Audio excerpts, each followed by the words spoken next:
आगामी 2024 लोकसभा चुनाव की तैयारियां जोरों शोरों पर हैं। सभी पार्टी जीत हासिल करने के लिए कोई भी कसर नहीं छोड़ रही। तो वहीं बिहार में लोकसभा चुनाव को लेकर एनडीए और इंडिया गठबंधन में अभी तक सीटों के बंटवारे पर फैसला नहीं हुआ है। बिहार में बीजेपी और एनडीए में सीट बंटवारे पर पेच फंसा हुआ नजर आ रहा है। इस बीच सियासी माहौल में चर्चा शुरू हो गई है कि प्रधानमंत्री नरेंद्र मोदी के हनुमान कहे जाने वाले सांसद चिराग पासवान पाला बदलने वाले हैं। नीतीश कुमार के नेतृत्व वाले एनडीए गठबंधन में शामिल चिराग पासवान ने पाला बदल का संकेत दे दिया है। इस बीच विपक्षी गठबंधन इंडिया अलायंस की तरफ से सांसद चिराग पासवान को बड़ा ऑफर मिला है। मीडिया की एक रिपोर्ट में ये कहा गया है कि इंडिया अलायंस की तरफ से चिराग को 6+2+2 सीट यानी बिहार में 8 और पड़ोसी राज्य उत्तर प्रदेश में 2 सीट देने की पेशकश की गई है। बिहार की सीटों में सभी 6 लोकसभा सीटें शामिल हैं, जिन पर 2019 के चुनावों में अविभाजित लोजपा ने जीत हासिल की थी।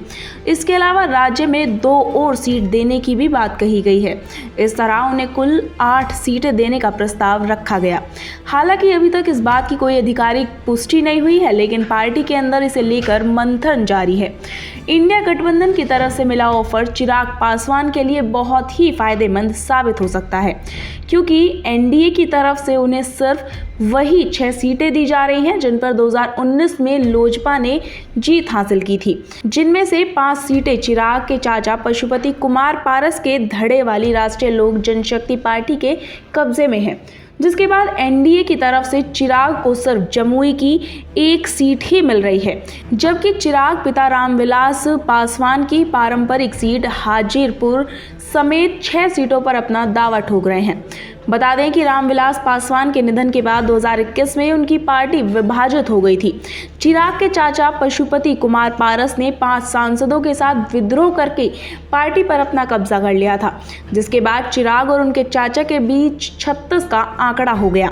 इस विद्रोह के कुछ दिनों बाद ही चाचा पारस को केंद्र सरकार में मंत्री बनाए जाने पर चिराग पासवान ने बिहार के मुख्यमंत्री और जेडीयू नेता नीतीश कुमार पर जमकर हमला बोला था। हालांकि उस दौरान चिराग ने भाजपा और पीएम नरेंद्र मोदी पर निशाना साधने से परहेज किया था। चिराग पासवान खुद को पीएम नरेंद्र मोदी का हनुमान बताते हैं, लेकिन 2020 के विधानसभा चुनावों के बाद से ही नीतीश कुमार के घोर विरोधी भी रहे हैं। अब नीतीश कुमार इंडिया गठबंधन छोड़ बीजेपी के साथ आ गए हैं, जिसके बाद इंडिया अलायंस ने दुश्मन को दोस्त बनाने का ऑफर दे दिया। अगर चिराग ने ये ऑफर मान लिया तो एनडीए को करीब 5% वोट गंवाना पड़ेगा, क्योंकि बिहार में चिराग पासवान के साथ पासवानों का करीब 5.5% वोट है। पीएम मोदी की हालिया 2 सभाओं के आयोजन के दौरान चिराग पासवान शामिल नहीं हुए थे, जिससे चिराग के एनडीए से नाराज होने की चर्चाओं को काफी ज्यादा हवा मिली है। अब देखने वाली बात होगी कि चिराग पासवान कौन से दल से बिहार में चुनाव लड़ते हैं। लेकिन अभी के लिए इतना ही। Bureau report, the Bharat now.